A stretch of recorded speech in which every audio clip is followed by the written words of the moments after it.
Graça e paz, povo de Deus, como vocês estão?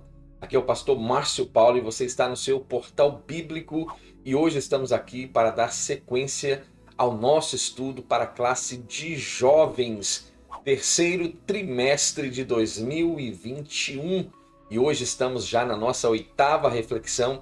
Quero deixar aqui o card com todas as lições anteriormente publicadas, bem organizadas em uma playlist para você apenas apertar o play e ser abençoado. O tema deste terceiro trimestre é vigilância, justiça e o culto a Deus. Um chamado para a igreja nos escritos dos profetas menores. Lições comentadas pelo pastor Israel Tiago Trota. Esta lição será ministrada no próximo dia 22 de agosto de 2021. E o tema Naum, até onde vai a paciência de Deus? Que tema maravilhoso, tema extraordinário. E eu quero, antes de fazermos as leituras, fazermos aqui a nossa oração, como de costume, e então iremos fazer todas as nossas leituras que irão fundamentar a nossa reflexão a partir deste momento. Vamos orar então? Senhor, a ti clamamos e suplicamos pela pessoa bendita do teu Espírito, que esta lição tão impactante possa falar ao nosso coração e trazer iluminação ao nosso coração. É o que nós te pedimos e o fazemos no nome santo de Jesus. Amém. Antes de fazermos as nossas leituras, eu quero falar com você que está aqui pela primeira vez. Seja muito bem-vindo.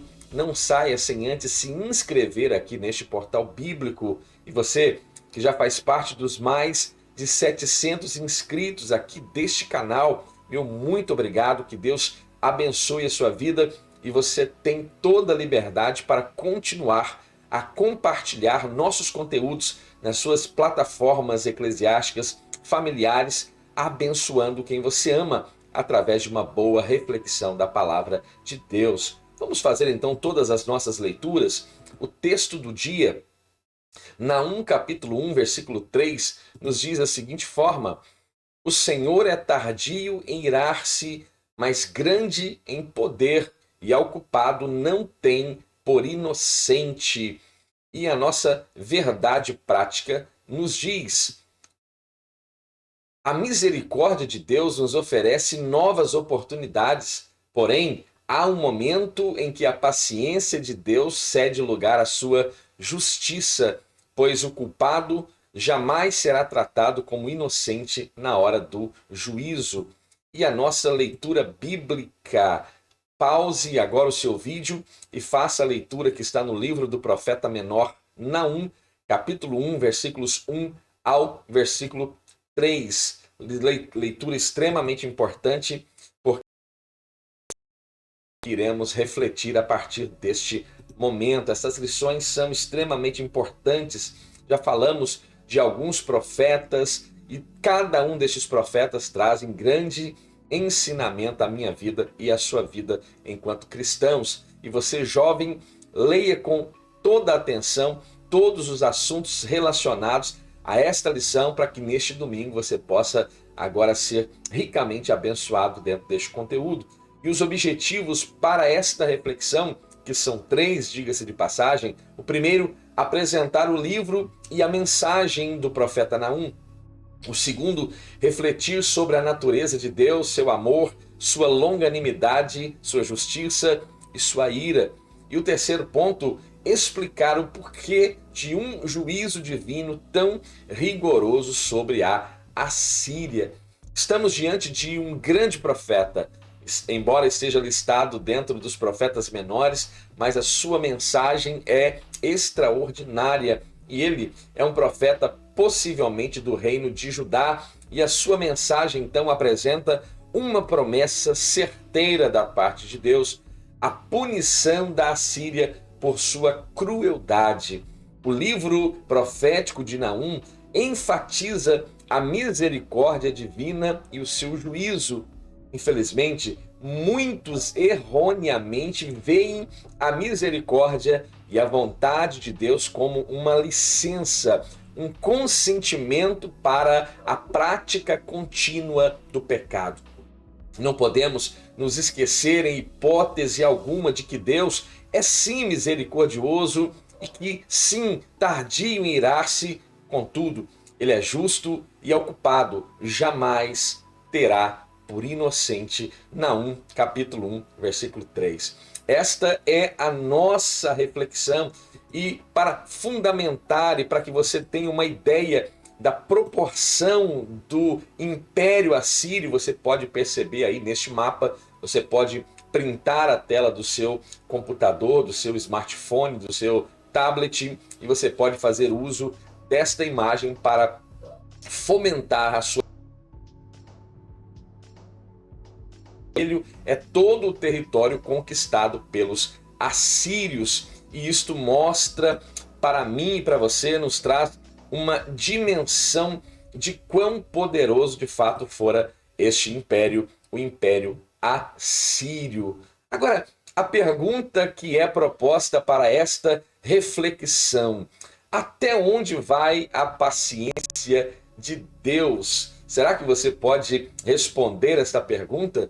Deus conhece a mim e a você e algo interessante acontece. Ele concede a mim e a você tempo e a própria palavra diz que há um tempo determinado sobre todas as coisas debaixo do sol. Então ele nos propõe este tempo e a oportunidade para o arrependimento. Infelizmente, como já disse anteriormente, existem pessoas que abusam então desta paciência divina, tratando-a com leviandade e agora ignorando totalmente esta graça que recebemos da parte de Deus. Pensam que sempre terão oportunidades e não é incomum encontrarmos ministrações que sempre estão fazendo esta afirmação de que sempre haverá uma oportunidade, mas a verdade é, e encontramos esta verdade dentro do cânon sagrado, que uma hora o juízo chega. E é justamente isso que Naum nos ensina, que em sua infinita sabedoria, Deus, ele justamente estipula um tempo específico também para executar o seu julgamento e, por conseguinte, o seu juízo. Nínive era uma grande cidade e ela já havia justamente experimentado da graça de Deus na pregação daquele missionário interessante que nós conhecemos como Jonas. Com o arrependimento dos ninivitas, o Senhor suspende o juízo, mas o tempo passa, os dias vão se seguindo e após um pouco mais de um século, uma nova geração, uma nova ideia dentro daquele povo surge e o povo prefere a iniquidade ao invés da retidão. E é justamente o resultado deste comportamento dos assírios, deste comportamento dos ninivitas que nós iremos abordar aqui. E quando falamos especificamente sobre Nínive, estamos aqui falando diretamente sobre todo o Império Assírio. Então vamos falar sobre Naum. Quem foi Naum? O tempo que este profeta viveu. Será que é possível entendermos e compreendermos o tempo que este profeta então libera esta palavra pesada da parte de Deus em relação a Nínive, aos assírios? Também vamos falar sobre a natureza de Deus, é o segundo ponto. E o terceiro ponto, os pecados da Síria. Até onde vai a paciência de Deus? Aperte o cinto, porque esta lição ela é extremamente importante e ela deve ser apresentada em classe da Escola Bíblica Dominical sem nenhuma preocupação, tendo em vista que nesses últimos dias pouco se fala sobre pecado e sobre juízo da parte de Deus, e às vezes muitos líderes estão um pouco temerosos em falar de tais assuntos. Mas você, querido professor, cinja os teus lombos, receba a autoridade da parte de Deus e vá entregar aquilo que o Senhor deseja falar aos nossos corações nesta classe da Escola Bíblica Dominical. Então Naum tem um significado já no seu nome.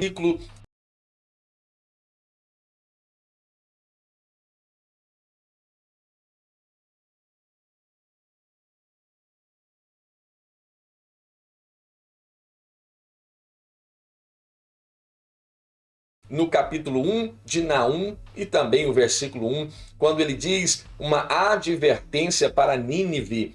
livro da visão de Naú de Elcós. E aqui é a versão internacional, quando na versão corrigida fiel o texto diz peso de Nínive. Livro da visão de Naum, o Elcosita. Então aqui nós já conseguimos identificar este profeta e sabemos de onde o Senhor retira-o e usa os seus lábios como esta boca a liberar esta palavra pesada sobre os assírios.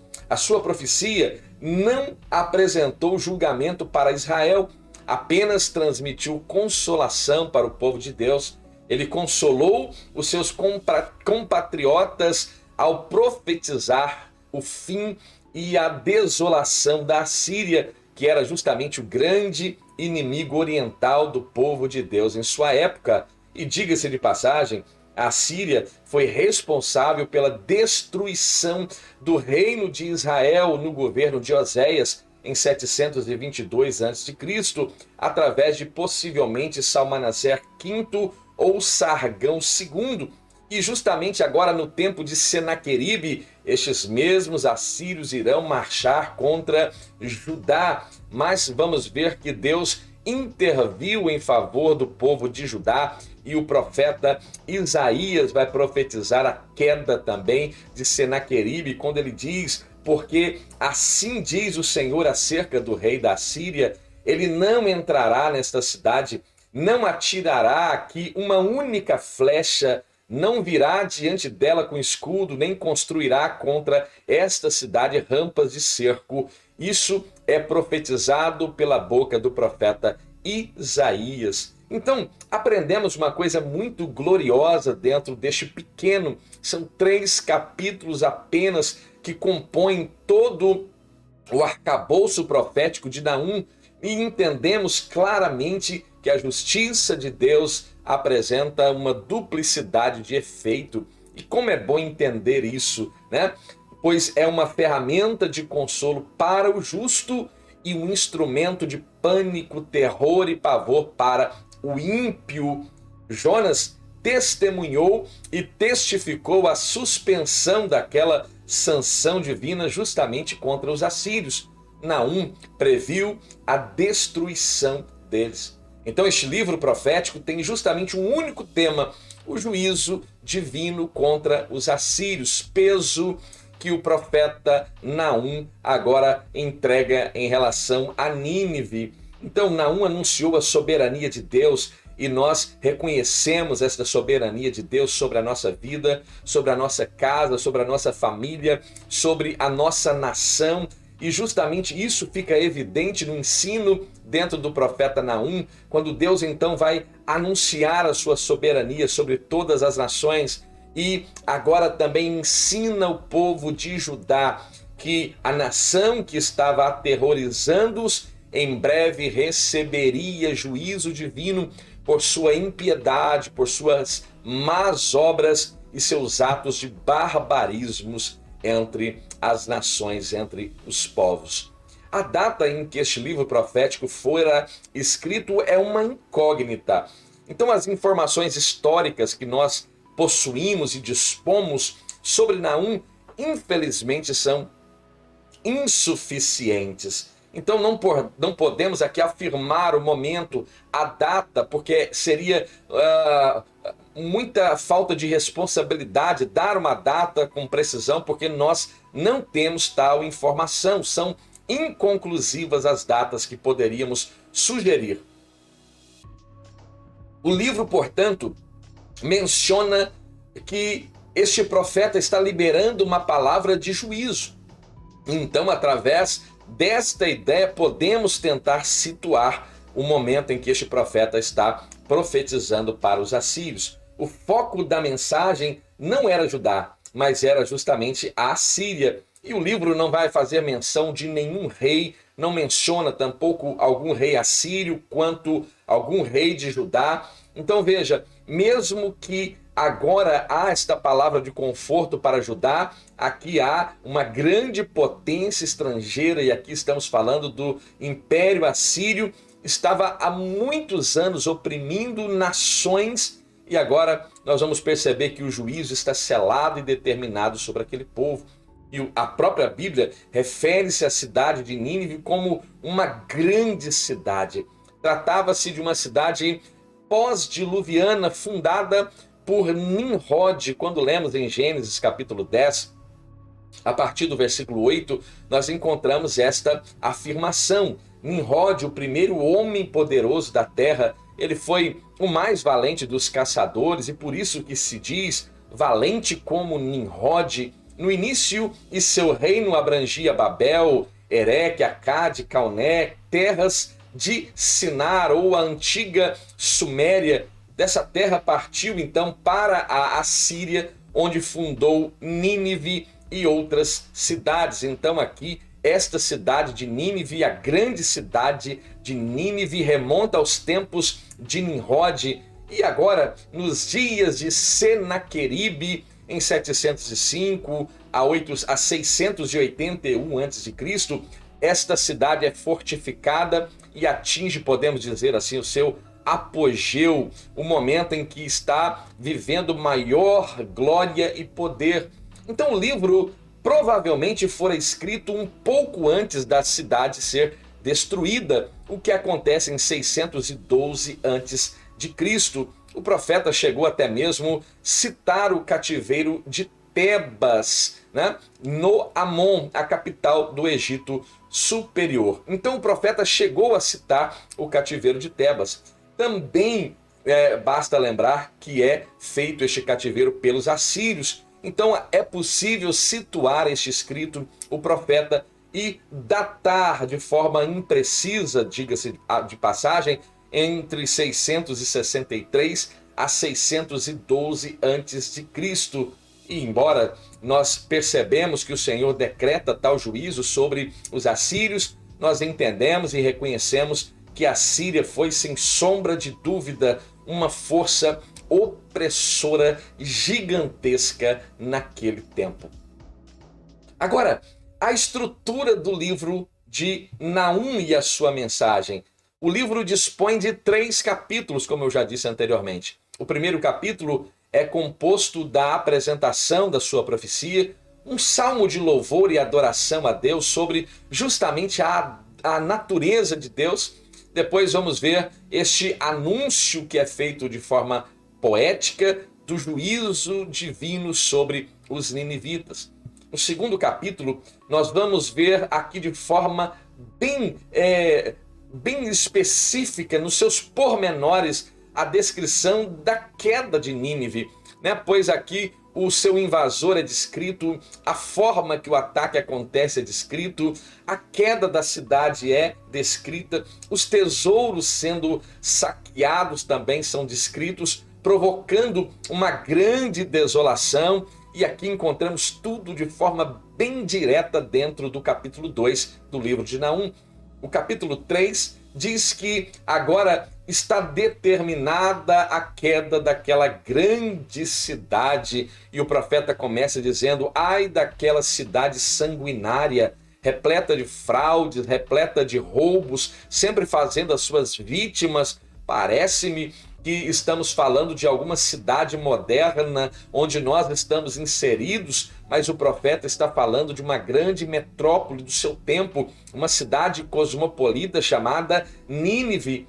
Há o estalo dos chicotes, o barulho das rodas, o galope dos cavalos a sacudir os carros de terra, né? E estando estes carros na guerra, cavaleiros atacando, espadas reluzentes e lanças cintilantes, muitos mortos, montanhas de cadáveres, corpos sem conta, gente tropeçando por cima deles, tudo por causa do desejo desenfreado de uma promíscua prostituta, mestre de feitiçarias, que escravizou nações com a sua prostituição e povos com a sua feitiçaria. Aqui está o profeta mostrando as características, que assim podemos dizer, desta grande cidade, e falando deste grande povo, desta grande nação, que foram justamente as características que estavam tornando esta cidade agora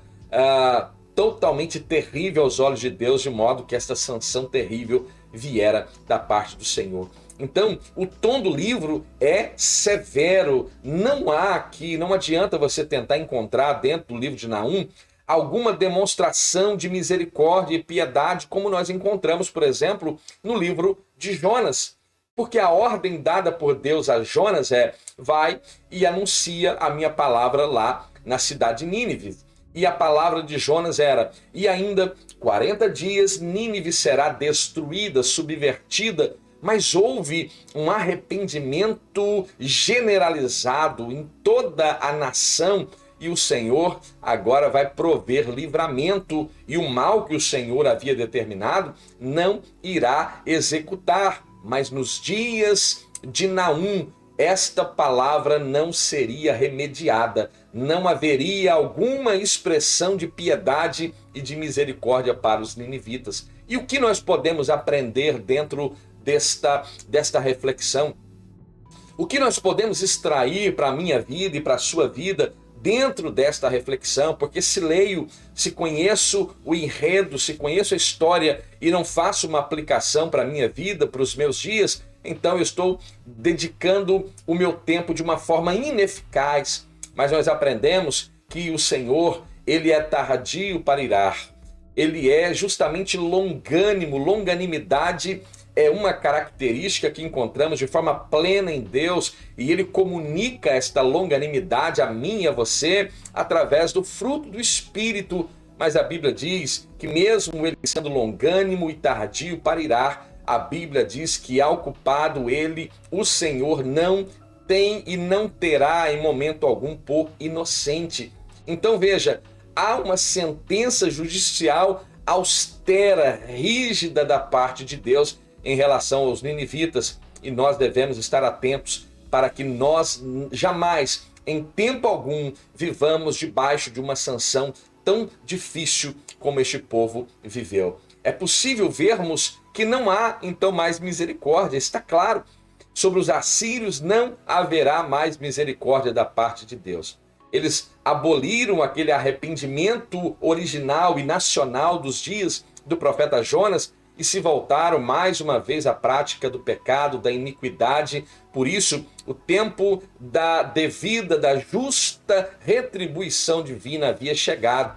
Eles já conheciam a misericórdia de Deus nos dias do profeta Jonas. Esta misericórdia ficou evidente no contexto Nínive e agora falando de toda a nação assíria. Agora provariam a ira de Deus.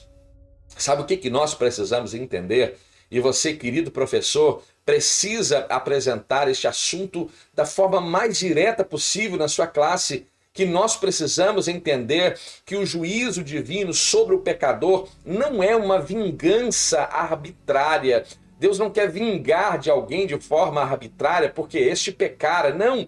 Mas é justamente o devido processo da providência moral e daquela lei da semeadura que nós conhecemos também como justiça retributiva.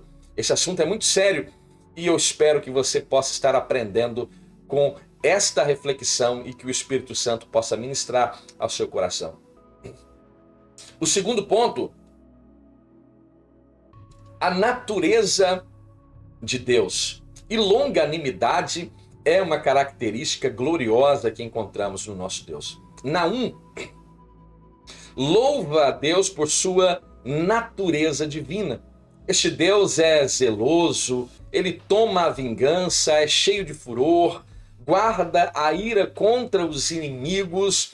Todas essas características encontramos dentro da palavra profética de Naum. É tardio em irar-se, grande em força. Este Deus é bom, ele conhece os que confiam nele, e a verdade é que aqueles que confiam em Deus não têm nada a perder. O profeta Isaías disse em certa ocasião que desde a antiguidade, que jamais se viu, que jamais se ouviu de um Deus que trabalha por aqueles que nele esperam. Então veja, nesta natureza divina, bondade, ira, longanimidade e vingança não são atributos excludentes. Isso é importantíssimo, mas são intercambiáveis. Deus é tão perfeito que tem a medida certa e o tempo preciso para cada ação. Ou seja, o Senhor, como já disse o apóstolo Pedro na sua segunda carta, capítulo 3, versículo 9, ele diz: o Senhor não retarda a sua promessa, ainda que alguns a tenham por tardia, mas é longânimo. Eis aí a razão para que muitos pensem que Deus está retardando a sua promessa. Não, ele não retarda a sua promessa, ainda que alguns a tenham por tardia, mas ele é longânimo para conosco, não querendo justamente que alguns se percam antes, senão que todos venham a arrepender-se, que todos possam vir ao conhecimento pleno desta verdade que nós encontramos na pessoa bendita de Cristo, que é o caminho,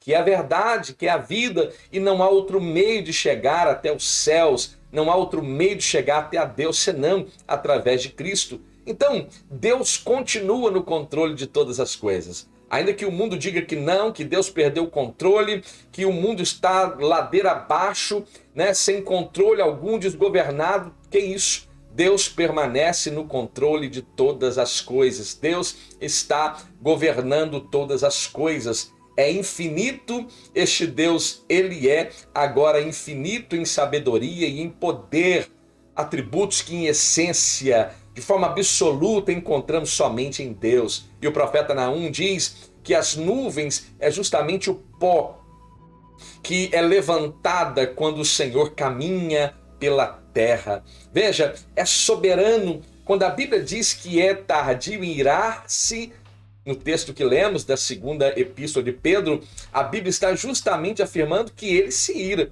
Mas antes, por ser compassivo, concede chances para que este pecador possa chegar ao arrependimento. E como isso é maravilhoso, quando nós entendemos esta característica, nós vamos olhar para Deus e vamos olhar para nós e vamos entender que se não fosse tal longanimidade da parte de Deus em relação a mim, em relação a você, já haveríamos sido consumidos há muito.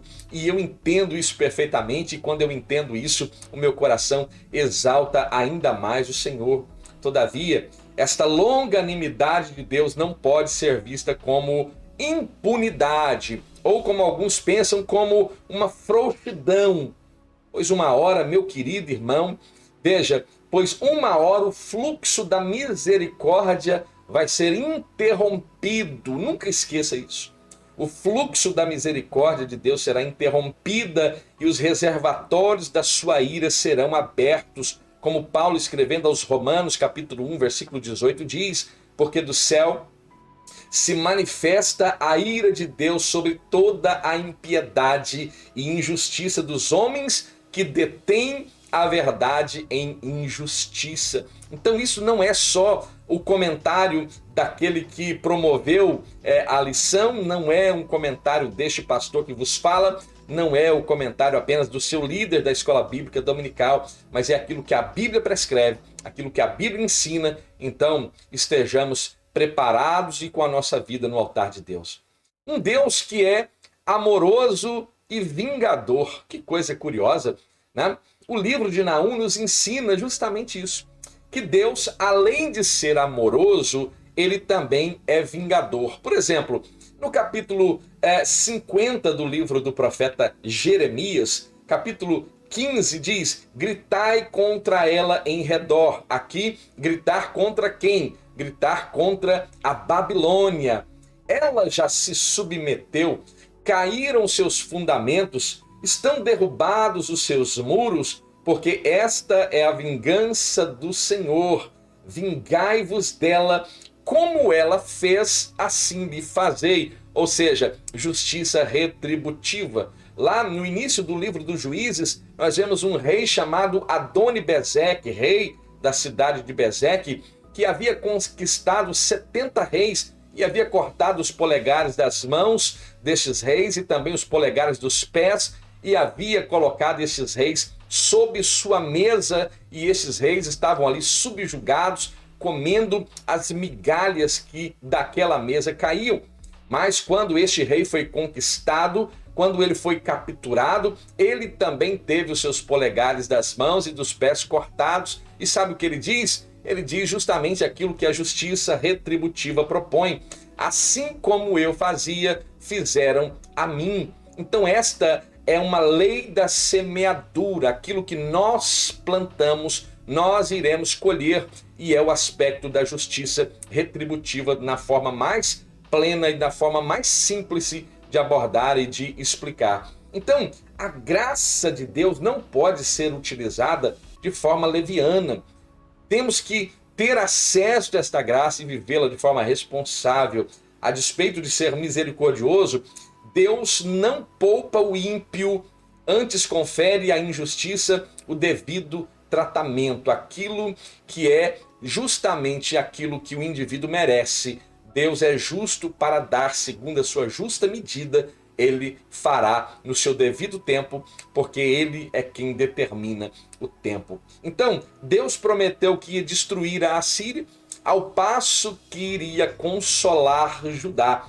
O povo de Deus não seria afligido novamente, e o consolo de Judá não se fundamentava no sofrimento alheio, no caso aqui da Assíria, mas em perceber que Deus executa sua justiça sobre toda a terra, sobre o mundo como um todo, e nós não podemos ignorar esta verdade. O Senhor, então, é bom. E eu não tenho dúvida alguma que Deus é bom, e Ele é o tempo todo bom. O retrato pintado ali por Naum, do temor que a natureza nutre de Deus, poderia a princípio até mesmo apresentar uma ideia errada sobre o nosso excelso Criador. Por isso, o profeta vai ter a preocupação, o carinho de tratar de atestar que o Senhor é bom e não pode ser associado a um outro tributo oposto. Não, o próprio profeta Abacuque diz que o Senhor é bom, ele é tão puro de olhos que ele não pode sequer contemplar o mal.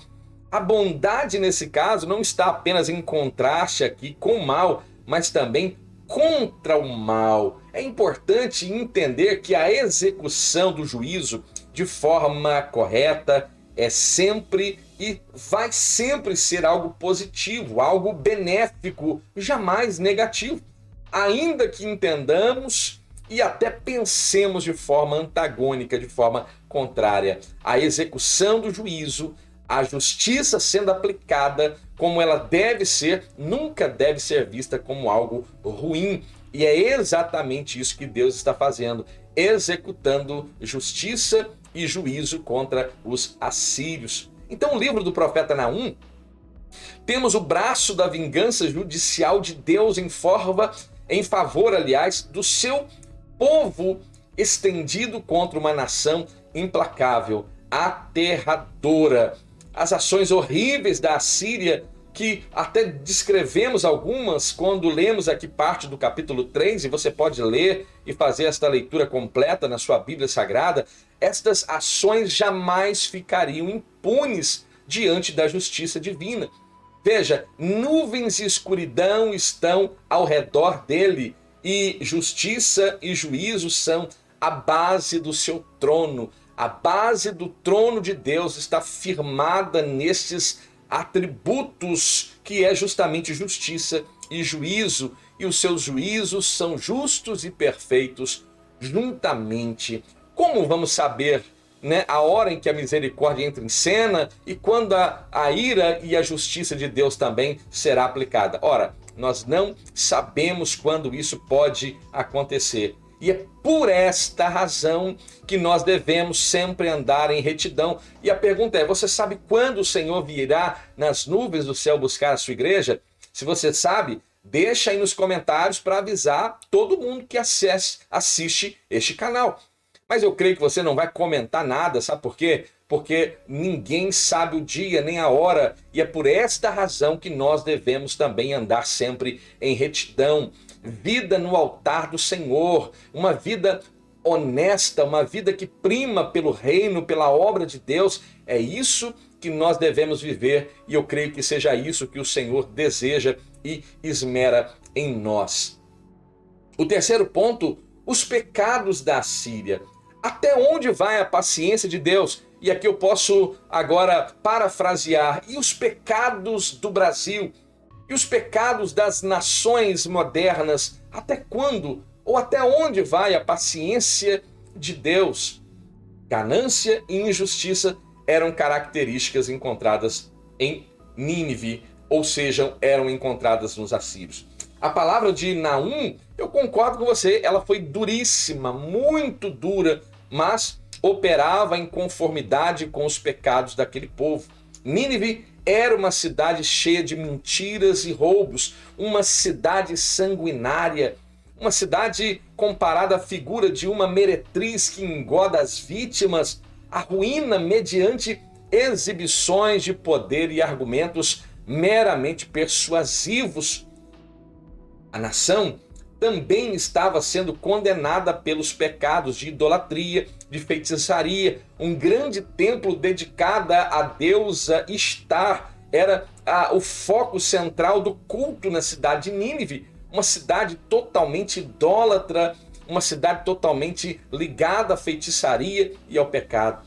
Na busca pela ganância, muitas pessoas apostataram da fé, ou seja, abandonaram a sua fé, duvidaram da sua fé. E sabe o que aconteceu com essas pessoas? Elas atraíram sobre si maldições.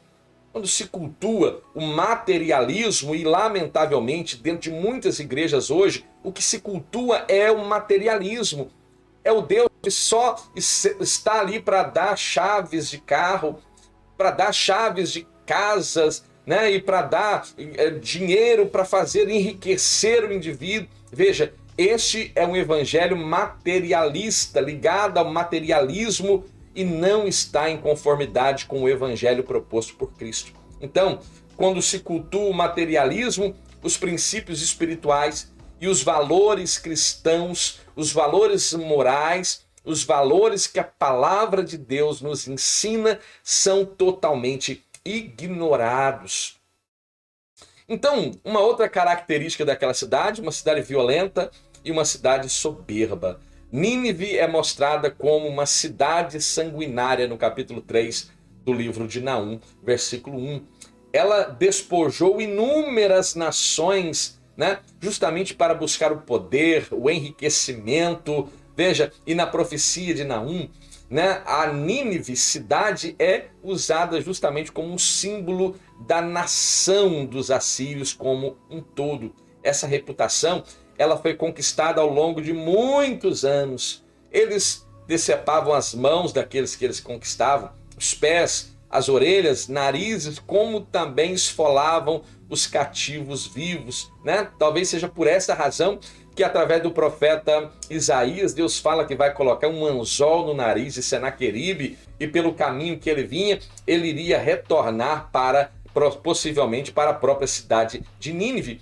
Então levava aqueles que eram conquistados de uma forma muito dura e eram totalmente torturados. Em caráter de informação, a crucificação a qual o nosso meigo Cristo submetera é um aprimoramento feita pelos romanos daquela que é chamada empalação assíria. O terceiro ponto, o egoísmo então daquele povo. O profeta anunciou que Nínive não era melhor que, por exemplo, Tebas, né? No Amon, uma cidade de grande importância no Egito, que era a capital do Egito Superior. Essa cidade ficava localizada entre as margens do rio Nilo, uma cidade próspera, que tinha alianças comerciais, políticas, e mesmo com tanto prestígio, Tebas fora tomada pelos assírios provavelmente em 663 a.C., né? E muitas atrocidades, como aquilo que era a marca dos assírios, aconteceram e foram cometidas ali. Então, Deus estava dizendo que Nínive não era melhor do que Tebas, e o juízo de Deus estava agora iminente, iria acontecer. Então o egoísmo daquele povo, a sua soberba, e nós sabemos que a soberba é a antessala da queda, a altivez de espírito, a antessala da ruína. Então Naum vai descrever todo o ataque como se fosse um ataque de gafanhotos. em Naum, capítulo 3, versículos 15 e 16, e termina a sua profecia dizendo que não havia mais cura para a ferida de Nínive, ou seja, não há mais ação de misericórdia, não há mais demonstração de agora benevolência. A sanção estava determinada e o juízo iria seguir logo após esta sanção. Então, a sentença judicial for expedida, a mensagem se cumpriu integralmente e Nínive foi destruída em aproximadamente 612 a.C. e o exército assírio foi aniquilado em 605 a.C. na Batalha de Carquemis, onde Nabucodonosor II, até então o príncipe herdeiro, derrota o grande faraó do Egito chamado Neco, justamente nesta batalha que nós vemos algumas menções dentro da Bíblia Sagrada, no livro de Jeremias, no segundo livro dos Reis. Isso vai marcar o fim da presença egípcia naquela região, do corredor sírio-israelita, e também marca o momento em que o que restava dos assírios agora também é aniquilado, é destruído. Esta destruição foi tão completa, veja, conforme profetizou Naum, que a cidade só foi redescoberta, pasme você, a cidade de Nínive só fora, em caráter de informação, uma cidade pós-diluviana fundada por Nimrod, uma cidade antiguíssima, destruída agora na guerra de Carquemis, o seu exército destruído totalmente pela incursão babilônica, e agora a arqueologia vai identificar e vai redescobrir aquela cidade em 1842, e justamente é uma cidade que está no Iraque, chamada de Mossul, estando agora, quando encontrada pelos arqueólogos, em completa ruína, tal como profetizou o profeta Naum. E aí, Deus é homem para que minta? Ou talvez seja ele filho de homem para que se arrependa, mas a palavra diz, dizendo ele não faria. Só existe algo que pode mudar uma sanção da parte de Deus, que se chama arrependimento. E quando nós encontramos este arrependimento em Nínive, o Senhor mudou a sanção lá nos dias de Jonas. Mas no tempo de Naum era inevitável que a sanção viesse e fosse totalmente confirmada sobre os ninivitas, sobre os assírios. Que essa lição possa me ensinar a ser um cristão melhor.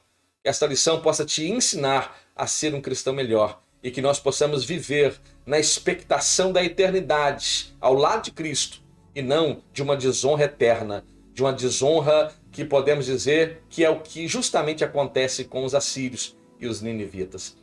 Eu quero louvar a Deus pela sua vida, você que está conosco aqui, você que tem nos ajudado a compartilhar nossos conteúdos, que Deus continue abençoando a sua vida. Não saia deste vídeo sem antes curtir, sem antes deixar o seu comentário, e você pode compartilhar. E eu rogo ao Senhor que visite-nos agora mais uma vez e que esta lição, ó Deus, seja aplicada de forma mais poderosa aos corações. É o que humildemente peço. Eu faço isso no nome santo de Jesus. Amém. Que Deus abençoe a sua vida. Fiquem bem, fiquem em paz e até a próxima.